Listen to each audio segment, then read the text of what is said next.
Welcome to EconomicZ101, the podcast made for Gen Z by Gen Z, bridging the gap between economics, finance, current events, and our generations, with speakers Vish, Wretam, Sinan, and myself, Mihir. Today, we're going to be talking about billionaires. Yes, the absolute top of the monetary spectrum. In America, there's hundreds of billionaires and across the world too. And these people are the complete leaders of industry across the world. I mean, it's kind of crazy to put it into perspective how much these people are making, right? If you made $1 million in 1 year, you could stretch that out your entire life and live comfortably. But billions and billions of dollars, that's just absolutely crazy. I mean, billionaires are starting to get romanticized a bit in our capitalist society, with people like Elon Musk being celebrities of sort and Jeff Bezos creating Amazon, which is so accessible and open to people all across the world. Today, we're going to be talking about an overview of how billionaires are created, some of the top ones and how they maintain their wealth, and a case study on how capitalism funds and improves a billionaire's status in society. I mean, it's obvious. We know that significant figures like Jeff Bezos, Elon Musk, and Bill Gates are predominant billionaires. But is it crazy to say that the third richest billionaire is none other than Bernard Arnault? Do any of you guys even know who Bernard Arnault is? Well, Bernard Arnault is a luxury brand CEO. Not only does he own brands such as Louis Vuitton, Hennessy, Marc Jacobs, Sephora, he started from his father's company, which was a construction firm. And later on, he used that to become a real estate company, and then later acquired luxury goods maker, Financier Agache, in 1984, which later became a luxury brand. Now, obviously, it's surprising how someone like this, who you've never heard of, is the owner of all the brands you find and love. But for the first two, I think it's obvious when we say that the first richest man is Jeff Bezos, and the second one is Elon Musk. Jeff Bezos himself has maintained a predominant status, not only from his starting career of selling books in his garage, but all the way now to participate in the billionaire space race. Other than the fact that Bernard Arnault was probably the most confusing out of all the three, we obviously know that the first two richest people is going to be Jeff Bezos and Elon Musk in that specific order. So Jeff Bezos himself, he acquired all this wealth through different means, such as investing in the tech industry, where he used his products to use online shippings in order to reach people across the world, which made it sure that a lot more people are able to access goods that aren't able to originally be there in the country. CEOs like Elon Musk, although his wealth was acquired from both inheritance and his creative goods, he was able to create a lot of good for the world. Yeah, billionaires obviously, with the assets that they create and have, fund and make a lot of industries, and it's precisely seen in how they maintain their wealth that they're able to keep on top of the market. Like you said, Wretam, Bezos invested in the tech industry and long-term and worked, and he's the biggest person in the world. And that's seen in the way that billionaires put their money and how they manage it. I mean, it's a quote from Business Insider says that 5 of the 10 richest billionaires have created the majority of their wealth via the tech sector. And these huge gains in the sector can cross borders fairly easily and has comparatively low barriers to entry, meaning that the tech industry is only growing and growing, and people that invest into growing fields are going to get richer and richer. People with the capital, like these billionaires, are going to continue to create and foster these markets in order to get richer and richer. And that's seen in the trends in the richest people in the world. I think another prominent trend that many people see in like the richest people is that if they start a company, like we know Elon Musk and Jeff Bezos, Amazon and Tesla. So after years of building on this company, like being the leader, owning everything, you'll see them step down as just the CEOs, right? And this can be associated to seem as though some ties are severed or that good change happens. So if there's something bad that might happen to the company in the future, they won't take the full hit since they're only CEOs at that point.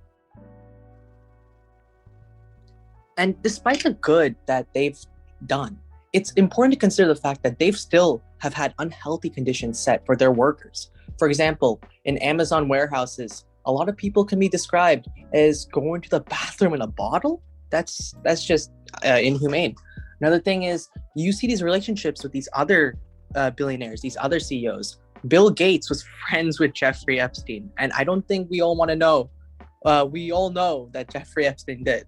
So, I mean, that's kind of shown in the charisma behind their smile, right? As we said in our intro, billionaires are sort of romanticized in contemporary society.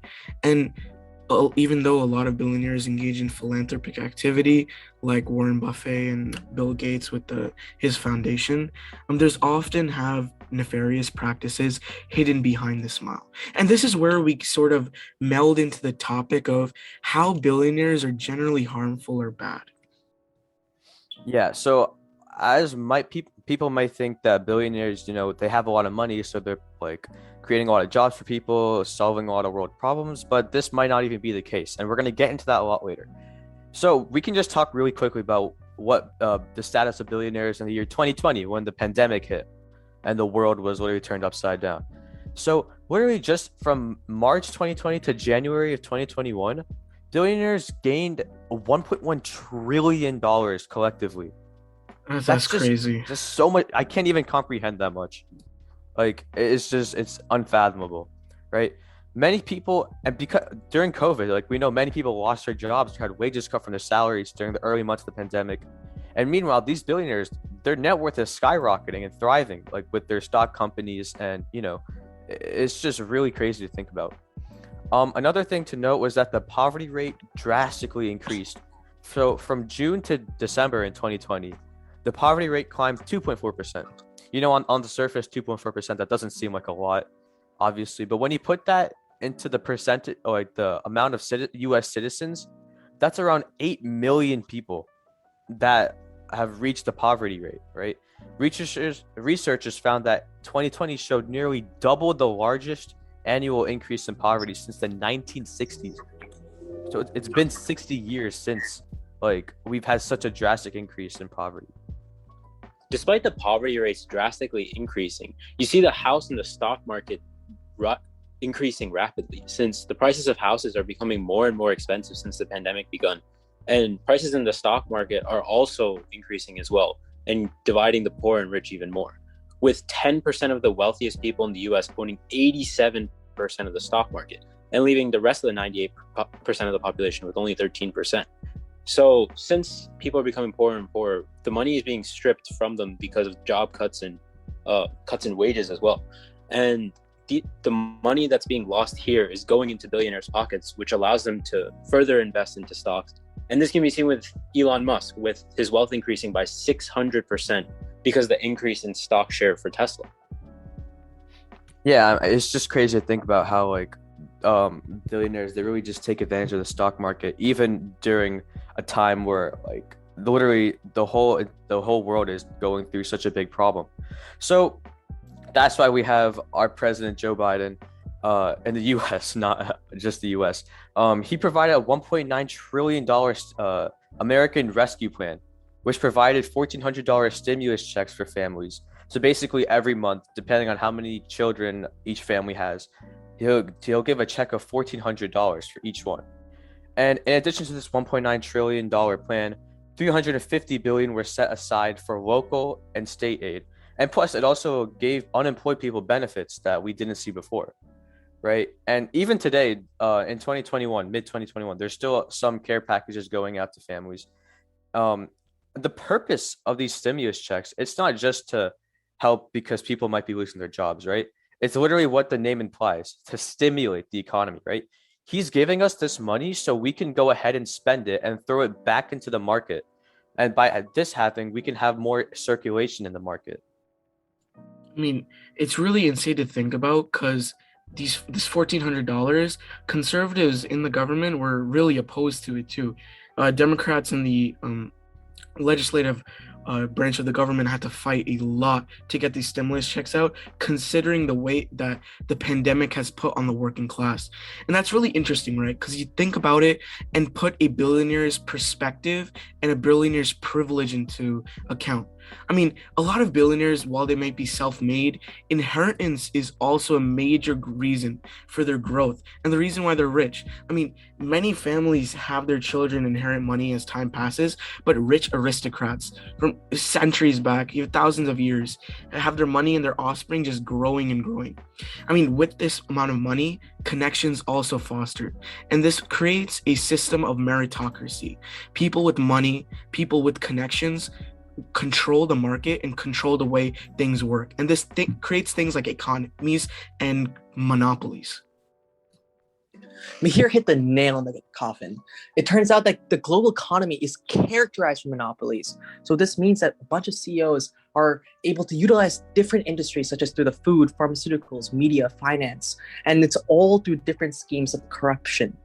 Not only that, they're able to allow shareholders of large monopolies to attract large profits from the market. So which makes us ordinary citizens with with prices of high income and so on. I mean, that also plays into the fact that billionaires on average are evading taxes at alarming rates. A study showed that the super rich pay 30% less on average than they should be doing for taxes.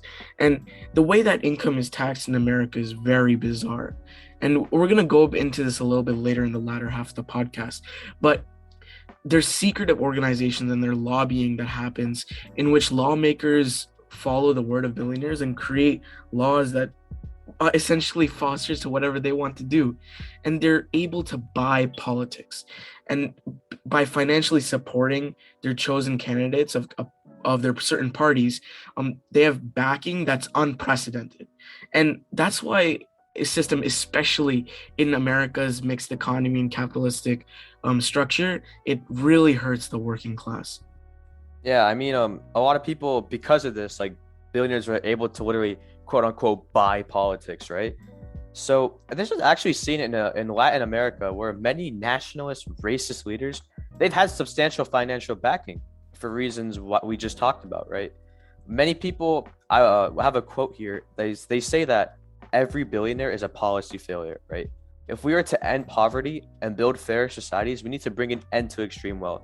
And this is the mindset that many people have, and that we should also have to ensure that this doesn't get out of hand. I mean, and that sort of leads into the fact that prior to popular belief, even though billionaires stimulate and control sectors of the economy, they also damage it. I mean, many workers and have jobs that work under a billionaire. For example, Amazon workers for Bezos. Since much of that money is kept in tax havens overseas, protected by corporate overlords, not much of this money is actually provided for the workers, which work for minimum wage in terrible conditions, as Wretam had said earlier. In destroying these jobs, especially studies done from the 90s even to now, the National Retail Planning Forum had found in a 15-kilometer radius, 93 new corporate superstores were made, and tons of jobs were created, but 25% more jobs were destroyed, with a net loss of 25,000 retail jobs. Each new superstore meant the loss of 276 full-time jobs. And you have to sort of put that into perspective, even though retail isn't as big as it used to be. Billionaires change the way that they function according to the time that they're in. As we said, the STEM field is growing more and more and more. And billionaires put money where they think they're going to get money out of. As a result, dying sectors that originally had funding from the top 1% are starting to die because money is getting allocated in different places.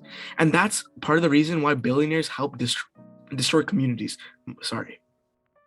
Yeah, so adding on to what you said, like billionaires, they're really selective of where they put their money. Like despite having literally more than $1 billion in their bank account, they're still not like trying to solve these major world problems that we're facing, right? They'll never fund work to address the cause of a world problem, for example, like world hunger or ocean pollution, right? They may work on quote unquote symptoms, like such as buying food for a hungry village if they were like devastated in recent times, right? But that's not going to tackle the root of world hunger. That's just like a temporary like save for one small village, right?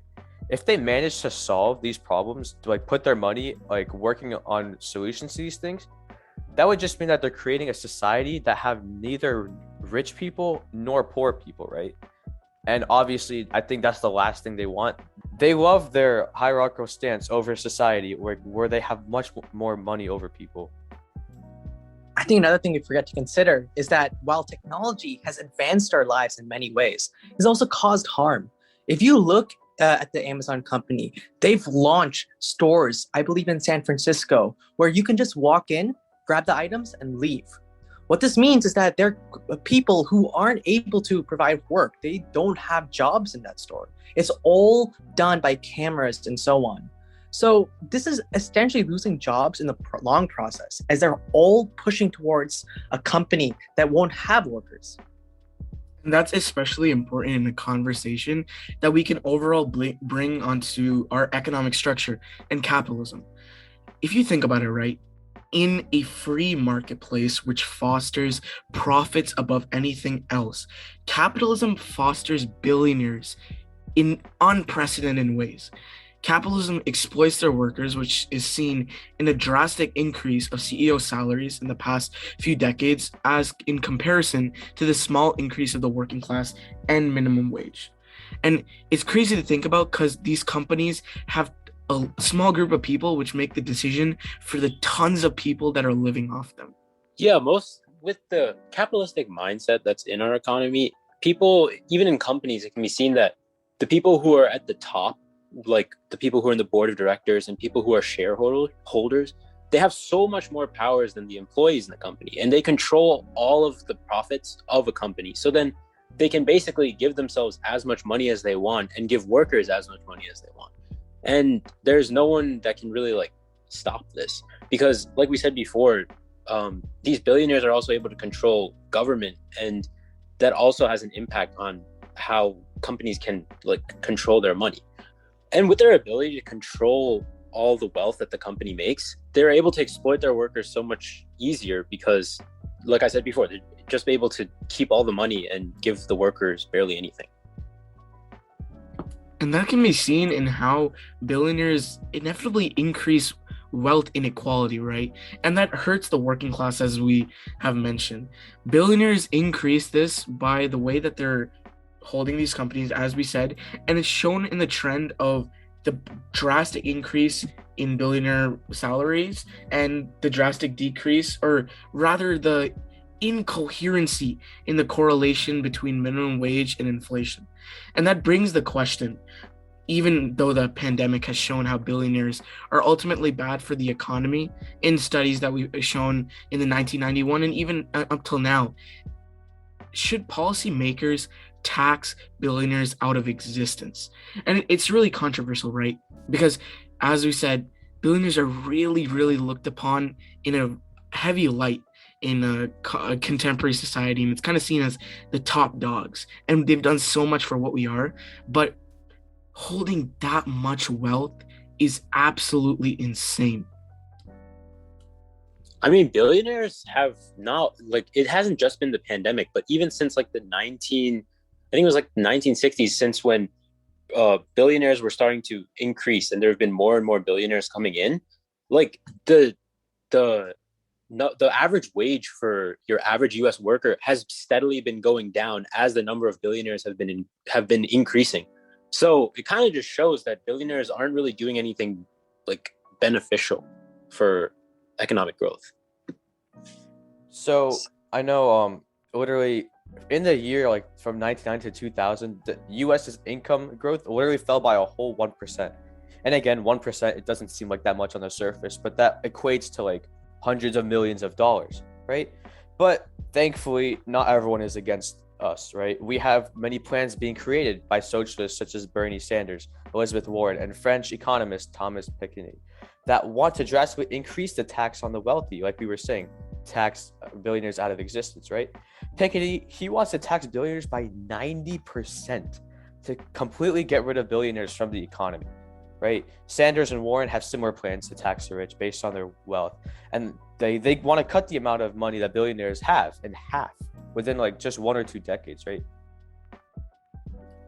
And it can be seen especially in how, with that much money when you're making it, it's better to foster it in better parts of the economy, focus on social programs, improve our environmentalist attitudes for the future. And it's more realistic to start taxing corporations, be more fair, and hold capitalism accountable. In my honest opinion, if this 90% tax cut were to happen, I feel as though it would be necessary as long as this was put back into environmental standards and if it was worked towards to help the people, rather than negate it and give it to these people who don't even know what to do with their money. I know people like Jeff Bezos, despite the growth he's had so much money, he decided one day, you know what, let me just go to space. I feel as though that money could have gone to a lot more things, as we've discussed before in our podcast. And people are saying like, oh, these billionaires, they earned all the money they have, and say all these kind of things, but there was a study done, and it said that the average worker to become a billionaire would have to work 25,000 years to become a billionaire on their own. And I don't think that the work that the billionaires in our society are doing is like worth 25,000 years of work, right? Like billionaires, with the amount of power they have, and it's just unfair that they're able to do basically whatever they want. Like Jeff Bezos just decides, okay, I want to go to space. He can do that. And it's like, that affects like everything, since they have so much money. Like they can't just, like they can't just do whatever they want with that much power. It's sort of frustrating, right? Because you feel like countries can offer better healthcare and education for their populations and put taxes on estates and increase their funds. But there's only so much that we can do with our individual ideas. Obviously, with the podcast, we hope to educate and inform as much as we can and possibly have a positive impact on our audience so we can lobby and do better for our future. We can impact our politicians and use the power of our vote. I mean, we're turning 18 in a few months, and you're damn well right, we're going to use our power to vote by the time elections come around. I mean, guys, it's been us for our 10th edition of the podcast. We've had so much fun with y'all for the past few months in putting forward our information, putting forward ideas, whether it was on our TikTok or YouTube. It's been a really good time. I'm glad we had this conversation because it's type of like it's an addendum to our conversation on the billionaire space race, and it's an interesting critique on billionaire society and capitalism overall. I had fun today. As always, check out our socials in the description. Make sure to check out our Instagram page or TikTok. We regularly post content there. Thank you so much for listening once again. It's been Mihir, and thank you. See you guys. See y'all. Hey guys.